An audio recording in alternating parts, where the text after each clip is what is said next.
from here or there. It's about an aggression that will strike the whole Syrian people. And I hope that these words would be extremely important for the congressional leaders and the Congress members while discussing in their hearings whether they will allow the White House to strike or not. We are all in Syria now we are all victims of any escalation of the situation. You cannot save children by killing children and civilians. Mr. Jafari, so how will it affect the morale of your government if and when the U.S. takes this action and a lot of your military facilities will be destroyed? They're not saying they're going in as an invading force, but you've seen these actions in the past. You've seen it in other places, cruise missiles, other strikes. They can be devastating. Are you afraid of defections of the government and its allies sort of collapsing? We are not warmongers. We are not war advocates. We are a peaceful nation, a small nation, and we don't pretend to be equally strong enough to confront the United States military. This is not the case. We are a victim of any aggression that might happen at any time. We are mainly and keen interest in guarding the interest of our people and preventing any aggression. We have been calling on the American administration for years, since the beginning of the crisis, to get involved, positively speaking, in resolving this crisis, which is dramatic and regrettable. But unfortunately, Mr. the American administration closed its embassy in Damascus, shut down all channels, diplomatic channels, and worked out a secret strategy to help the insurgents and the armed groups against the government.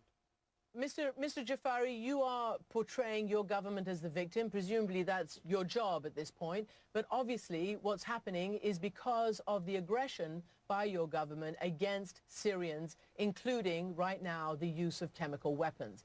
There is a forensic Syrian chemical weapons expert who has defected, according to the opposition, and is now in Turkey and will, he says, make public what he knows about the regime's involvement in the use of chemical weapons.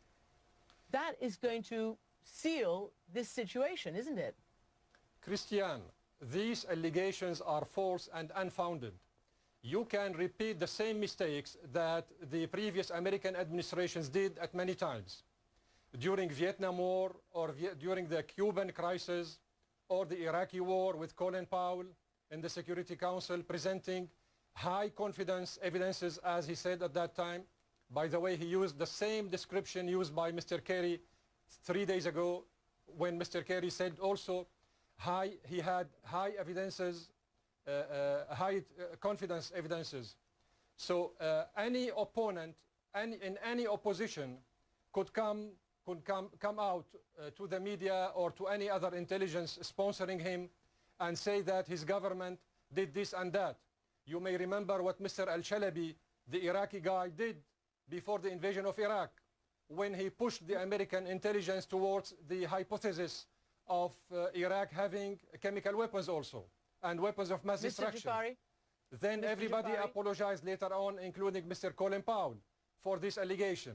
I'm really afraid that we are repeating the same tragic and regrettable scenario in the case of Syria today. The Syrian government... The problem with what you're saying, though, the problem with what you're saying is that you are confusing Iraq and Syria. Syria does have chemical weapons, and many, many doctors and independent investigators, as well as national intelligence, have concluded that those weapons have been used and have been used by the Syrian government. And this is not the first time on August 21st. There's been many occasions, and there have been many tests of victims of biomedical tests, you know, hair and blood and urine samples, which have proven it.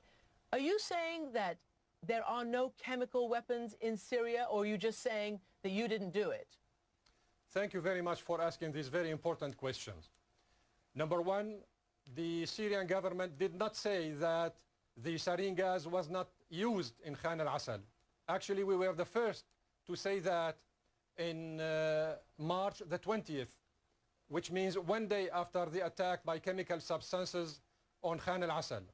And we insisted in our request to the Secretary General on two things. A, to prove that the chemical weapons were used. B, who did it. The American delegation, the French and the British at that time, objected to B. They just wanted to focus on whether the chemical weapons were used or not. So we were highly interested from the beginning in shedding lights on the use of chemical weapons by the armed groups in Khan al-Asal. This is number one. Number two, we are not saying that chemical weapons were used, chemical weapons in its conventional definition as one type of the weapons of mass destruction. What Mr. Kerry said 2 days ago about the signatures of Sarin found in the results he referred to is not a big discovery, because the Syrian government said it 5 months ago. We said from the beginning that the Sarin gas, neurotoxic gas, were used in Khan al-Asal. And nobody cared about it at the time because all of them knew who did it. And the British intelligence, as you may remember, sneaked illegally inside Syria, took samples from Khan al-Asal, analyzed the samples, and came out with the result, which is that the armed groups used the chemical weapons in Khan al-Asal. So Mr. Jafari, then the Russians themselves submitted a report the British, to the Security French, Council. the United States, sir, the British, the French, the United States all say that chemical weapons have been used, as you say, but that they have been used by your government because the opposition does simply not have access to the delivery systems, to the wherewithal, to the stockpiles. And it kind of beggars belief, sir, and this is unfortunately a historical precedent, to think that people are gassing themselves. So this is a major problem with your argument. And it does sound right now that the Syrian government is pretty afraid. All of a sudden, all of you are out giving interviews, the President, Assad to the Figaro, you are talking to me, others are talking to other journalists. I'm trying to figure out, you believe, don't you, that there is going to be a major U.S. strike on your military facilities?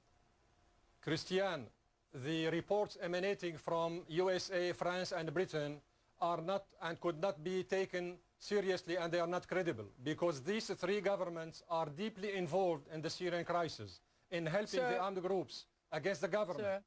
So the Russians themselves submitted a report. Sir, give me some time, please, to clarify my point. The Russians submitted a report of 80 pages to the Security Council. The Judge Del Ponte from Geneva testified that, according to her information, the armed groups used the chemical weapons in Khan al-Asal. So please, we have other resources of information who say exactly the opposite of what the American and the British and the French are saying. And then why anticipating on the results of the team of investigators who are currently working very seriously on obtaining results of their mission in Syria? Why preempting the results by this kind of irresponsible anticipation? Why preparing the ground for an illegal military aggression against Syria? Let us wait and see what would be the results of the investigative team. Well, they seem to say they have taken a lot of samples, and as I say, yet again, sorry to keep repeating myself, but there have been many, many tests done over the last year or so because you haven't used them just once, you've used them several times according to intelligence and according to opposition figures. So again, if indeed, given what's going on, would Syria agree to a proposal that's happening and being floated right now to allow the UN or others to come in and simply remove all your stockpiles, all chemical weapons from Syria?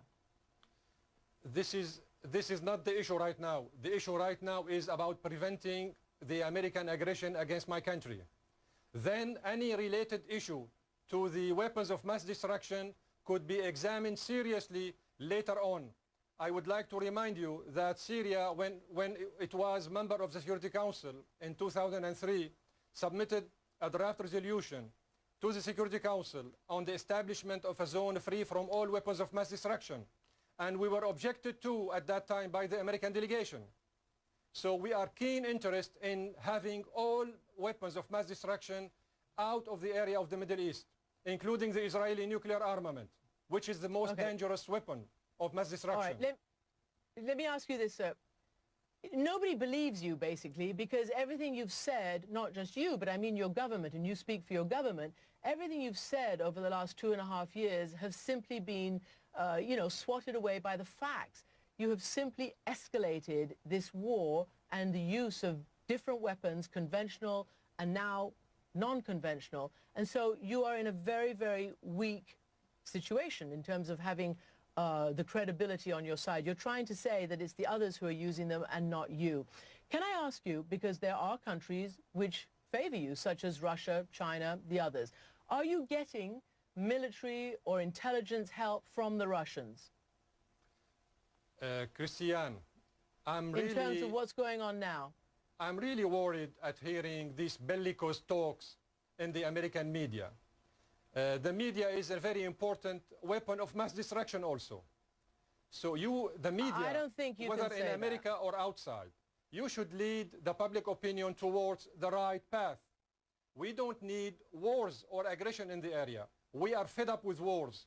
The American people are fed up with wars.